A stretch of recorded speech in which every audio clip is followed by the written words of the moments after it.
भक्ति महासागर चैनल को सब्सक्राइब करें और बेल आइकॉन दबाएं। एक राजा था। उसके मन में अचानक एक विचार आया कि मरने के बाद मनुष्य के साथ क्या होता है। राजा ने अपने राज्य में ढिंढोरा पिटवा दिया। यदि कोई व्यक्ति एक पूरी रात शमशान में कब्र के अंदर बिताएगा और राजा को अपने अनुभव के बारे में बताएगा तो उसे 1000 स्वर्ण मुद्राएं दी जाएंगी। राजा की इस घोषणा को सारे राज्यवासियों ने सुना और सारे राज्य में इस बात की चर्चा होने लगी। एक दिन बीता, पर शमशान में कब्र के भीतर रात बिताने के भय से कोई राजा के पास नहीं गया। उसी राज्य में एक धनीराम नाम का एक कंजूस सेठ रहता था। वो बहुत धनवान था, पर धन कमाने का कोई भी मौका वो नहीं छोड़ता था। वो जब रात में अपने घर पहुंचा तो उसकी पत्नी ने उसको राजा की अनोखी घोषणा के बारे में बताया। तो धनीराम ने सोचा कि वो तो दिन में धन कमा सकता है, लेकिन ये पहला मौका है कि रात में भी सोए सोए 1000 स्वर्ण मुद्राएं मिल जाएंगी। वो पत्नी को बिना बताए अगले ही दिन सुबह सुबह राजा के दरबार में पहुंचा और राजा की शर्त पर राजी हो गया। सभी दरबारी और राज्यसभा में बैठे लोग उसकी बहादुरी पर चकित हो गए।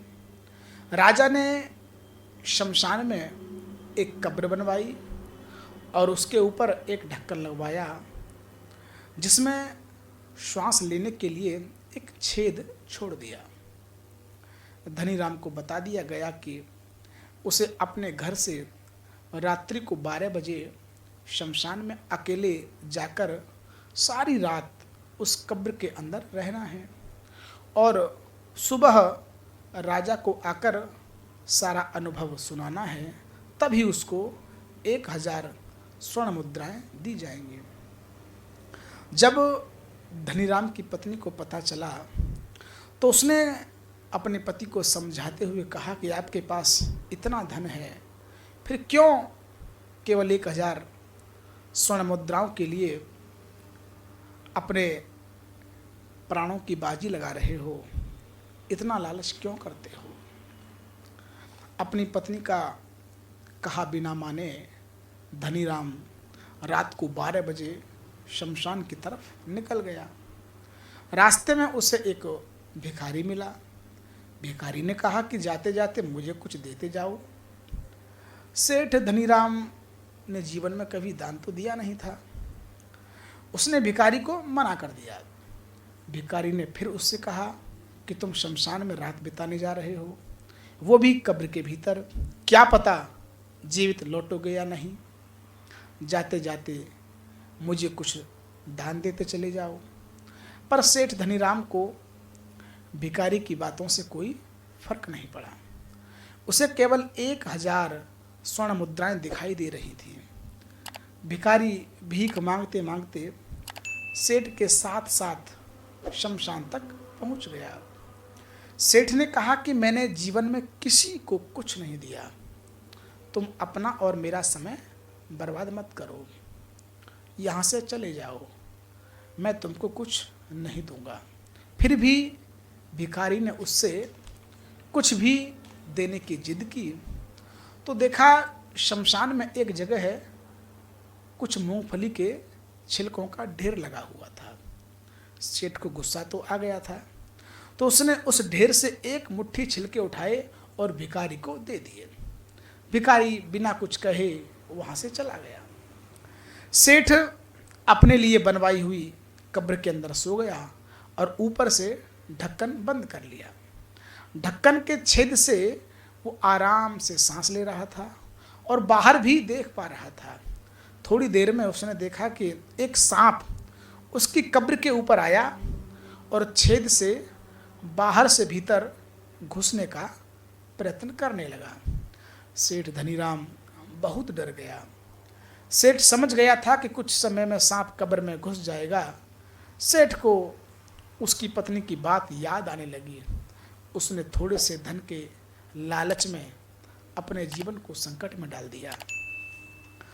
मृत्यु नजदीक आते देखकर सेठ को भिखारी को दान में दिए हुए मूंगफली के छिलके तक याद आने लगे। तभी अचानक से जोर से हवा चली और हवा के साथ पास में पड़े कुछ मूंगफली के छिलकों का ढेर उड़कर कब्र के ऊपर आ गिरा। अब सांप के घुसने का मार्ग बंद हो गया। इस तरह सेठ की पूरी रात आराम से कट गई। जैसे ही सुबह हुई, राजा के सैनिक, नगर के लोग वहां आए। सैनिकों ने कब्र का ढक्कन हटाया तो सेठ को जीवित बाहर निकाला। तो सैनिक बोले कि राज दरबार में उनसे मिलने के लिए राजा उत्सुक बैठे हैं। सेठ वहां से भागा और अपने घर पहुंचा और वहां जाकर अपनी तिजोरी से सारा धन निकाला और घूम घूम कर जरूरतमंदों में दान कर दिया। अगले ही दिन राजा ने उसे बुलवाया। सेठ राज दरबार में पहुंचा और राजा को रात में उसने अपने साथ घटी सारी घटना बताई। सेठ ने कहा, मैंने सिर्फ कुछ मूंगफली के छिलकों का दान दिया था, जिससे मेरे संकट में गए प्राण बच गए। रात को ही मेरी समझ में आ गई इस दुनिया में दान का कितना महत्व है। इसलिए मैंने अपनी सारी संपत्ति दान कर दी। धन का धर्म में सदुपयोग करना ही श्रेयस्कर है, तिजोरी भरने से नहीं। पेट तो भर जाता है पर मन नहीं भरता। तात्पर्य, हमको जिसको आवश्यकता है उसको दान देना चाहिए, जिससे उस दान का परिणाम हमको मिल सके। भक्ति महासागर चैनल को सब्सक्राइब करें और बेल आइकॉन दबाएं।